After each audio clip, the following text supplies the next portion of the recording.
This is Jedi's first lightsaber from back in 2008. And when Jedi learns the power to create his own lightsaber, then this is the first lightsaber he shall use to create his first lightsaber.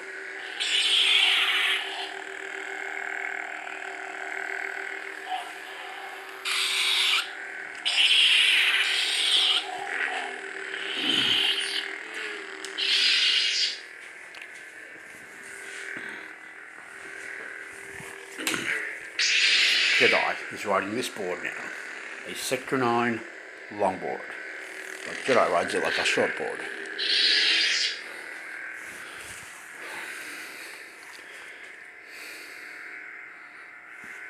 Jedi Knight. Jedi Knight. Now, back in 2009, at the start of Term 2 after the Easter holidays, Jedi became famous on the internet, YouTube and Facebook. In Mornington, Mount Eliza, Mount Martha and Germana, down the whole half the coast, and on the other side of the coast, Somerville, Hastings, Bittern, Crib Point, and definitely Summers Beach and Balnarring Beach as well. At Mornington Beach, Mount Martha Beach, Mount Eliza Beach, and Germana and Safety Beach and Germana Beach on one side, and Somerville, Tyabb, Hastings, Crib Point, Bittern, Summers Beach and Balnarring Beach and Merricks Beach on the other side of the peninsula, Mornington Peninsula.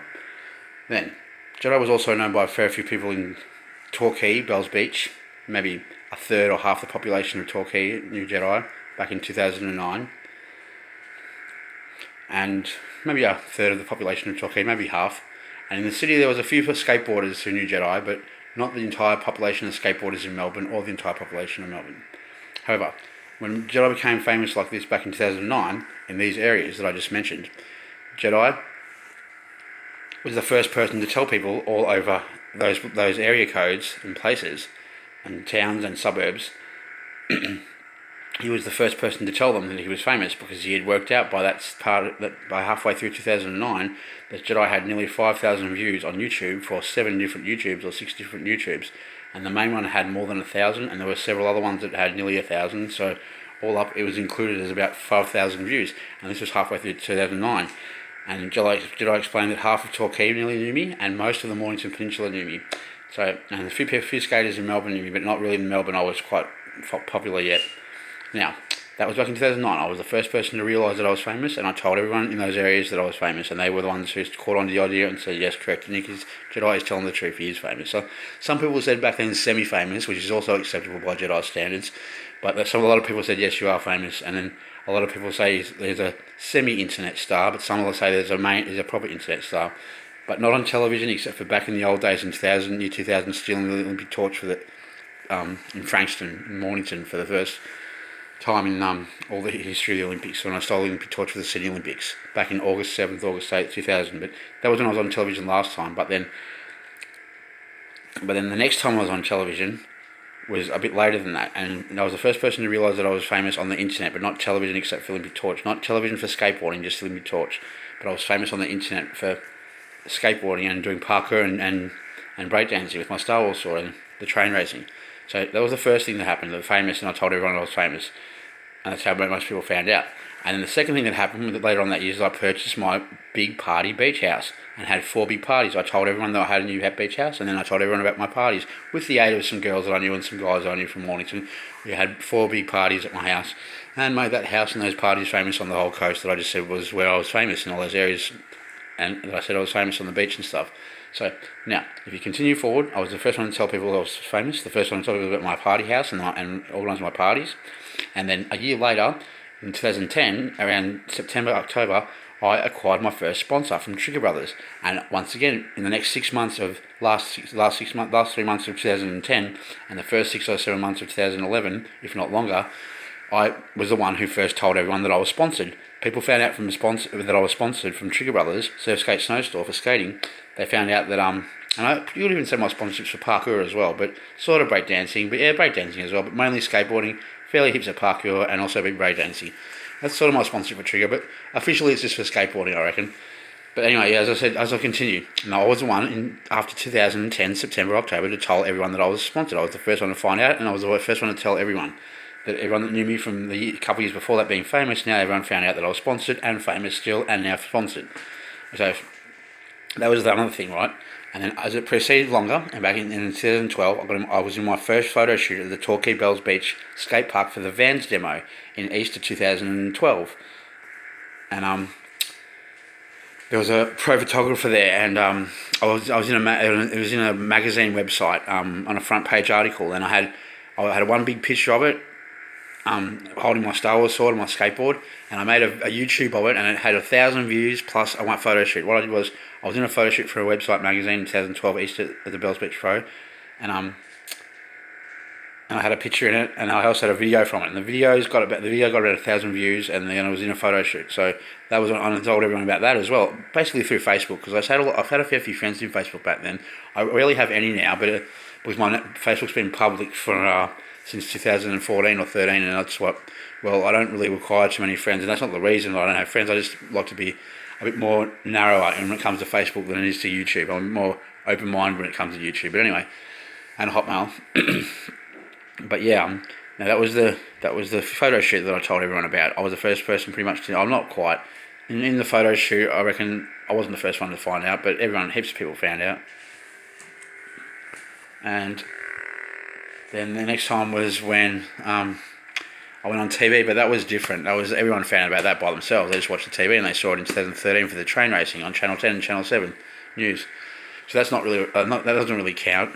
But now, there's one more thing after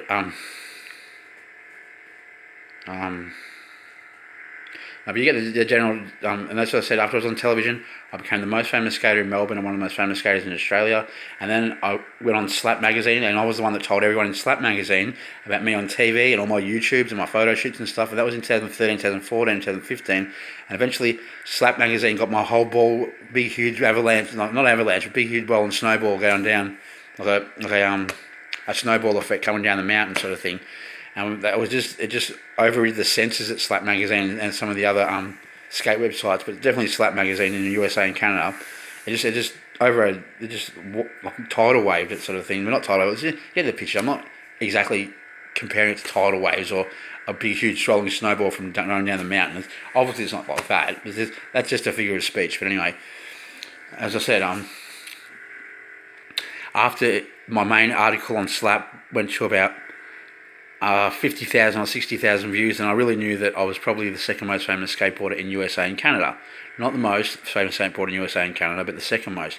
Tony Hawk was more famous than me in Los Angeles, San Francisco, Miami, Seattle, Chicago, Washington, New York, of course, New Jersey, Boston, all those places, all those heavy skateboard places, they're all lit up. And Portland, like other places, Houston or something, Phoenix, they've all got big skate parks now. And of course, there's Tampa, where the big competition's held every year at Tampa Skate Park.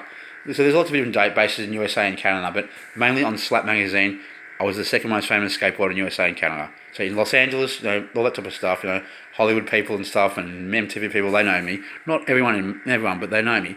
And that was back in 2014, 2015. And that made me one of the main celebrities in the skateboard world in the USA and Canada and Australia and Europe and stuff, right? Most of the Western world. But still in 2005 and 2004 and stuff, most of the Asian countries and the Indian countries, like India and not India, but the subcontinent countries such as Sri Lanka, India and stuff, Japan, China, Korea, Thailand, Hong Kong and stuff, they don't really know. They know me. They know more my parkour and stuff, my breakdancing. My parkour. And probably if you've seen some of my videos of me, actually having hand-to-hand fights with security or other people, like say at the police station fight back at Rosebud in 2011, and the fight I had with the security at Mornington shopping centre back in 2009. If you've seen the footage of those fights, then I think probably the Asians are a bit more interested in that, and also my parkour and my sword moves. Of course, there's all my sword moves. So if you watch the sword, me do the slide at Newport Skate Park, the lip slide with two lightsabers, the green and blue one, the green and blue one. Then you understand a lot of the Asian people, Asian countries look at my parkour efforts and read about my parkour history and what sword tricks I've done and skateboard sword tricks, because I sort of and teaching people how to skate with like a lightsaber. You know what I mean? There's other things like you can do. You can do like say, let me think. You can ride down a cliffside path like the one in Sorrento and do beach path racing with a lightsaber.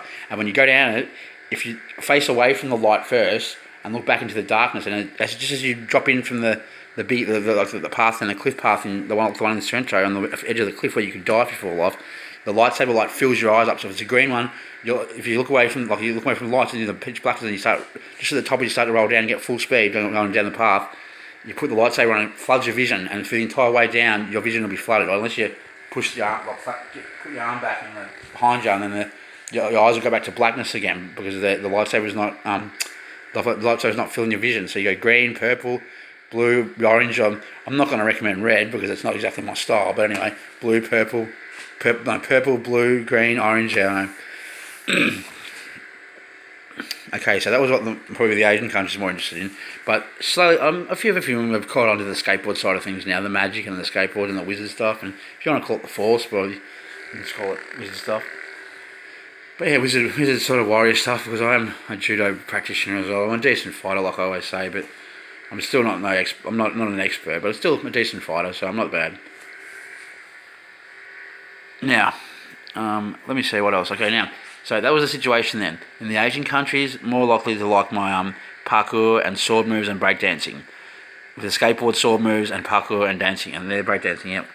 With the lightsaber, breakdancing with the sword, right? Now, and parkour with the sword, right? The style with the sword. But that's the Asian countries back there. But in America and Canada, I'm the second most famous skateboarder. So, it's still Australia, I'm one of the most famous skateboarders. In Melbourne, I'm probably the most likely. Yeah, I'd say definitely the most in Melbourne, but one of them in Australia. So I'm starting to think now that maybe, and this is now I'm filming this video today, and I think just maybe Jedi might be the most famous skateboarder, or no, the most famous person in the world. Back in 2000, like 10 years ago, it was Obama, and 10 or 20 years ago before that was Michael Jackson, and then before that, well, it's getting a bit too far back then to worry about, but anyway, so before this it was Obama 10 years ago, then before that it was Michael Jackson 15, 20 years ago, 10 years ago, maybe even 25 years ago, 20 years ago, Michael Jackson. 10, 12 years ago, Obama, and now the vacancy is there. There's a vacancy for the most famous person in the world. And like Jedi said, he's the first person to work out that he's the most famous person in the world. And now he's telling you, everyone on YouTube and Facebook and other sources on the internet or TV, whatever, or magazines, skate magazines, Jedi's telling you through the internet and other sources that Jedi is probably now, as of the last few weeks or month, the most famous person in the world.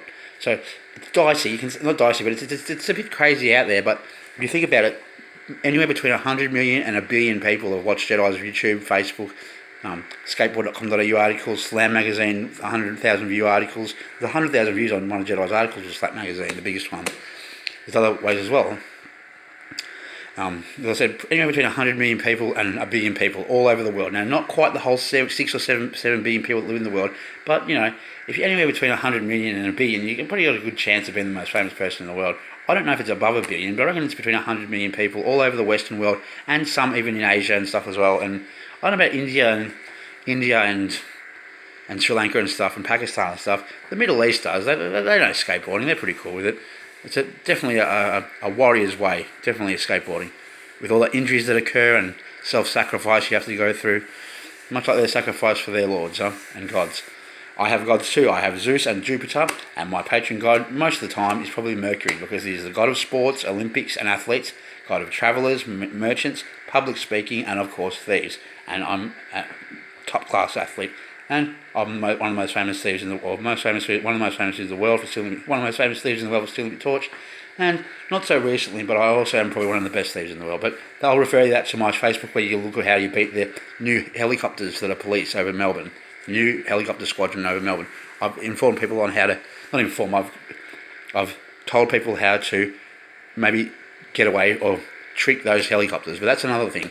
Other thing is that I was told Olympic torch for the first time in history, 100-year history since Athens, Olympics 1896, and 3,000-year history or more since Athens back 3,000 years ago or more.